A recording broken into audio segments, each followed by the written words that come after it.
जो कल का टेम्परेचर था वो फुलौदी वेस्ट राजस्थान में 50 डिग्री तक था।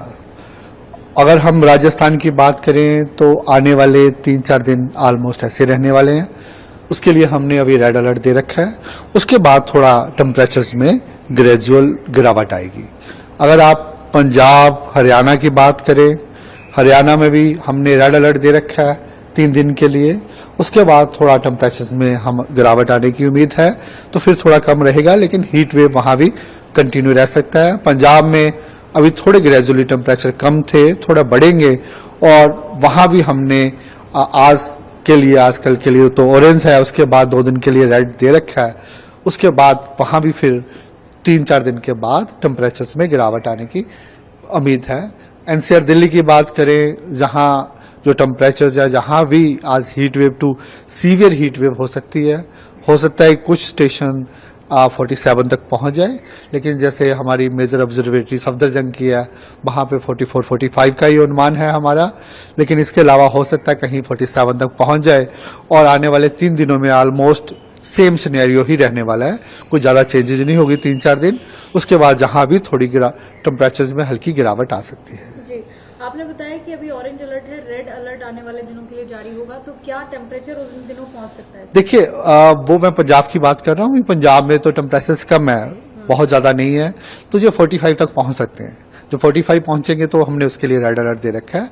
और बाकी राजस्थान की बात करें, जहां हरियाणा एनसीआर दिल्ली की बात करें, ऑलरेडी जो 45 क्रॉस हो ही चुके हैं काफी जगह टेम्परेचर्स, तो वहां ऑलरेडी रेड अलर्ट है हमारे आने वाले 3 दिनों के लिए। जी, दिल्ली एनसीआर में आप बता रहे हैं 47 तक आज भी तापमान पहुंच सकता है दिल्ली में, सफदरजंग इलाके में। नहीं, सफदरजंग का नहीं बात कर रहा, सफदरजंग का तो थोड़ा कम रहता है, कहीं ना कहीं किसी आइसोलेटेड पॉकेट्स में 47 पहुंच सकता है। जैसे क्या नाम है, कहीं ना कहीं ये पहुंचने की उम्मीद है। तो मेजरली जो हमारा सफदरजंग ऑब्जर्वेटरी है, इट विल बी अराउंड 44 और 45 हमें। तो सर, हम ये कह सकते हैं कि आज और कल ही सबसे गर्म दोपहर हो सकती है तापमान को लेकर? देखिए, वो तो कंटिन्यूस काफी दिनों से नॉर्थ वेस्ट इंडिया में वेदर एक्टिविटी ना होने से टेम्परेचर बढ़े हुए हैं। बीच में थोड़ी गिरावट आई थी क्योंकि बे ऑफ बंगाल से ईस्टर्ली हवाएं आई, उसके कारण पंजाब हरियाणा उत्तर प्रदेश में थोड़ी गिरावट आई।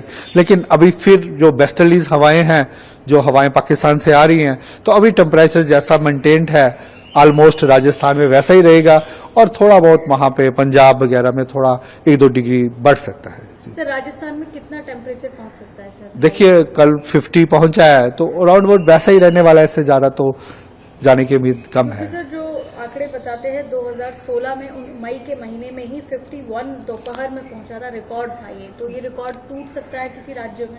देखिए, अभी तो हमने जो आपको वही बताया है कि टेम्परेचर इसी के जैसे चल रहे हैं, ऑलमोस्ट उसी रेंज में रहने की ज्यादा उम्मीद है। सर, बारिश का क्या अनुमान है, क्या रहा? अभी तो देखिए, आने वाले 4-5 दिनों में कोई बारिश का अनुमान नहीं है, तो ऑलमोस्ट जैसा वेदर है ऐसा ही रहेगा।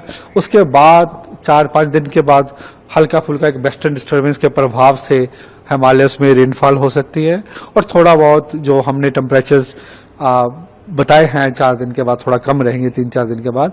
उसका यही है कि थोड़ा क्लाउडी एटमॉस्फेयर हो सकता है, स्पेसिफिकली पंजाब हरियाणा में, इसलिए गिरावट आ सकती है। अगर आप हिमालय की बात करें, वहां भी हीट वेव चल रही है, जैसे जम्मू डिवीजन हो गया या हिमाचल के लोअर पार्ट है, वहां भी हमारा यही अनुमान है आने वाले 4-5 दिनों में वहां भी हीट वेव सिनेरियो बना रहेगा। सर, इन दिनों ऐसी कोई आंकड़े हैं कि सीधा धूप पड़ रही है, या 1 तारीख तक जिसे 9 तपा भी कहा जाता है? देखिए, ऐसा होता है कि जनरली जो मई मंथ होता है वो सबसे गर्म होता है, और पिछले साल की बात करें उस समय थंडरस्टॉर्म एक्टिविटी रहा, रेनफॉल एक्टिविटी रहा, उसके कारण टेम्परेचर इतना नहीं बढ़े। लेकिन अगर आप जनरल क्लाइमेटोलॉजी देखेंगे तो मई सबसे गर्म ही होता है, तो उसमें तो टेम्परेचर 45 डिग्री तक पहुंचते ही हैं, और वही सिनेरियो बना हुआ है।